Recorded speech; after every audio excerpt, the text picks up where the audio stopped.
here's the thing, the reason why I want to talk about this. True evil behavior, it develops sometimes based on issues within their lives from childhood, right? And they experience something that they didn't feel possibly safe, or maybe was taught. And an evil person is somebody that you have to end a relationship with completely. Unless if you are there in the same way. And we deal with this a lot, especially today. We're dealing with people that don't have great character. And what I want to do is that I want to help you understand how to recognize and judge a person's character based on their behavior. Because you have to have self-preservation for yourself. You have to have boundaries for yourself. You have to recognize a person that is either wicked, difficult, hurtful, or wicked. And I want to give you the difference so that you can better understand how to deal. And then I'm just going to give you a few things. I'm not going to make this long out, because when I did the wicked one, I was so hurt, because I keep dealing with this over and over and over with so many people out here who are so wicked, but then some are just evil. And so you need to know the difference of a person that really, really can possibly be both. So let's go right into it. Thank you for joining me. I'm LoveDrPamela. Thank you for being a part. Let's go straight into this. I appreciate my comments. I really, really do. Thank you so much. I hope I'm trying to get to as many to comment and discuss it with you. Hopefully I can get to the comments and express my heartfelt feelings of what you're experiencing and going through, as I have. And I really appreciate you lifting me up. It's been a true joy and pleasure to hear so many people lift me up, even when I'm feeling, hurt for others that are experiencing this, because a lot of people are experiencing it. And I mean, a lot of people are experiencing. So thank you for subscribing and following it and liking what I'm bringing to you to help you understand how to deal with people, so we can navigate through this journey of love and relationships, so that we can be happy in our place of peace, right? Okay, so let's go right in. I want to explain the difference again from when I talked about wicked, and then I want to now talk about evil.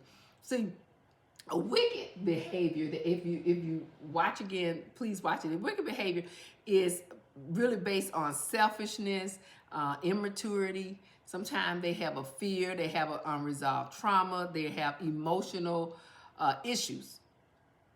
Okay, and a wicked person can feel guilty, right? They can feel guilt and shame after they've done something to you. That's the difference between an evil and a wicked. So I'm going to explain that.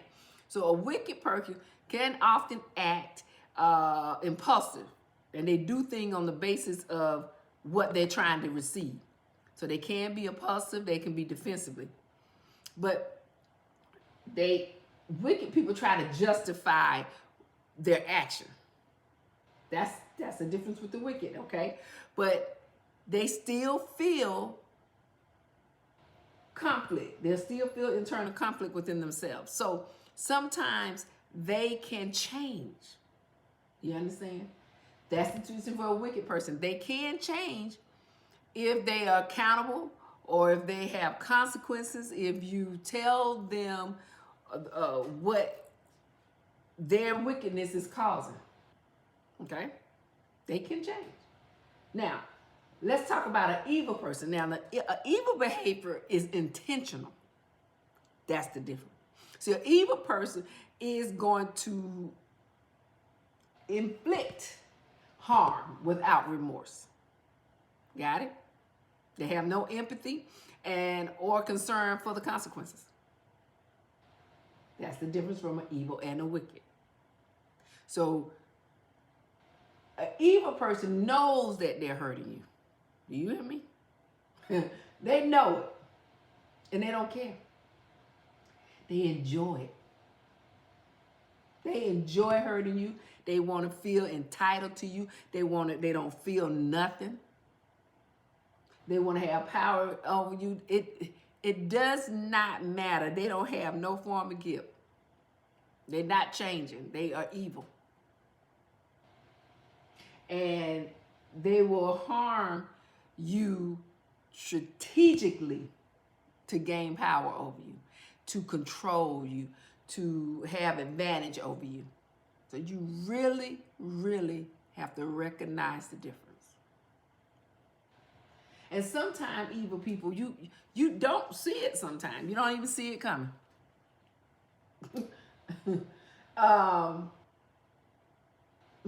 Because their intent is to hurt you.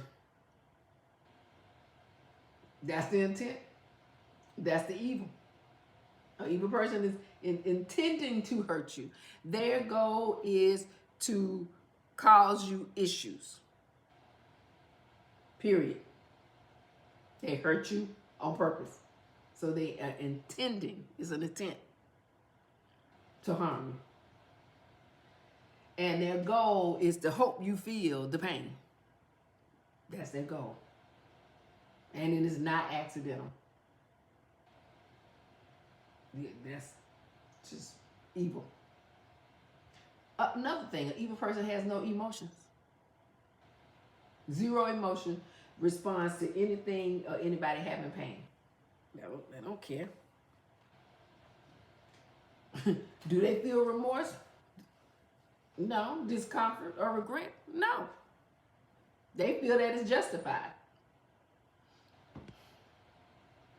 Because they feel they've been empowered. Evil does not even flinch with a tear about when they're harming you. They have no emotional response to the pain they're inflicting on somebody. Zero. They don't have no accountability. They don't even accept it. No accountability what they've done. It's almost like you could say something to a person that you know that is evil, and they'll reject any type of accountability entirely. They themselves feel they're the victim, even though they're the one that caused the problem. Deep, huh? But this is real talk I'm giving you about an evil person. But an evil person has patterns of the behavior of being evil. That's why you have to pay attention. If you're not paying attention to a person that is evil, you're missing what is happening because they have patterns. Their behavior is inconsistent, is situational, and it's consistent. They're gonna continue to be evil. It's gonna escalate. It's gonna be repetitive. They're gonna do it again and again and again. And sometimes it intensifies. So you have to pay attention to an evil person because they're going to show you their behavior. They don't have the capacity to change. They're not going to change. The change is impossible because they have no boundaries. They have no consequences. So they're not going to change. They're unlikely to change because they believe the harm is necessary, meaning to hurt you. Because to them, it's working for them. Because they don't care. They're not going to change. The evil people sometimes use power. I'm not going to even talk about what we experience in the day. It's not necessary because you know what's evil and what's wicked. This is why I'm teaching it, because you're going to have a different class of people in this space that are wicked and evil. But sometimes evil people use power because they seek comfort, validation, and or escape. They use their power. They want to seek dominance over you. They want to control you. They want to try to have psychological leverage over you. And that's why they use the evil part of the control of you and use it on power, because when you're evil in relationships, it's all about winning, not loving you. They're just trying to win. They really don't even know what love is. That should be one of the ones I should say. Because they didn't receive it. And this is why they became evil. Evil people have a different view of you. They still see you as just another person, not somebody that they're trying to love. They see you as an object. They dehumanize you. They just see you as an obstacle or you're not a resource for them. Once you are dehumanized, cruelty feels permissible. And this is what evil people view you as. They dehumanize you into an object. Here's the thing. I'm giving you some things to understand about an evil person. And I didn't want to make it long drawn out because I wanted to get to the point of your understanding why a person is evil. And again, you have to know they have a lack of empathy. Their intent is to harm you and be evil. They have the desire to have power and control over you. They don't care. It's all about dominance. Their goal is to psychologically harm you. There are chronic deceptions of evil because they have zero remorse. And you gotta know that they don't have any moral justification to harming you. Zero, because they don't care. Their belief system doesn't exist. Because sometimes it can all be based on entitlement. They have no accountability to what they do or believe what they do. They never experience consequences because they don't think they should. So that's why their behavior continues to escalate and it keeps going and there's nothing to stop it. This is why you cannot have relationships with people who have this type of personality, especially when they're dehumanizing you. Treating you as an object. It's just like a narcissistic trait. And that's why I may need to do a talk again on narcissistic.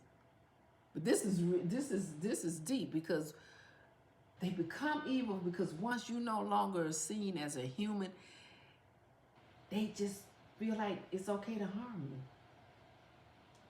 And this is why they have no remorse.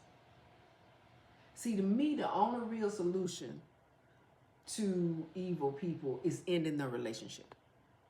And I'm the type of person, I'm going to try to give you as much information as I can to try to keep a relationship going.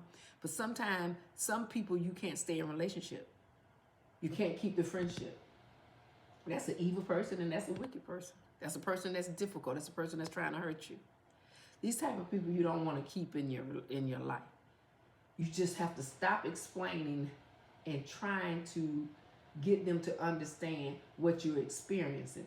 No, the solution is to get distant, get your boundaries, and detach yourself from a person that is evil. Period.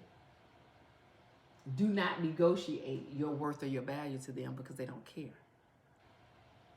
You're not worthy or valuable to them anyway. But if you're in that situation and you have somebody that is evil to you, that is harming you, document what is going on. Document when it's happening. And you need to seek professional help and get guidance so that you can get yourself removed from that. So if you're unsure about being in a relationship with someone who's evil or wicked, go back and listen to this video again, or go and check out my wicked video, and you'll get the difference. And I hope what I gave you a difference so that you can get through your situation, because you're not weak for staying in the type of relationship with somebody who's evil or wicked or difficult, but you become powerless the moment you stay, but you become powerful the moment you leave. So you have to make a decision to move on. So I hope if this message resonates, that you don't process it alone, that you get the right support that you need so that you can shorten your recovery, and that you can protect your future and your future with someone that you can have a great relationship with. Okay? So thank you for joining Love Dr. Pamela. We'll be back again, and I'll give you more information so that we can help you understand about love. And make sure you check this next video, out. There's I'm gonna put the one I did on Wicked. Check it out if you get a chance. And I look forward to bringing you more information to help you through your journey of love and relationship. We'll be talking soon. We'll be back about love, love,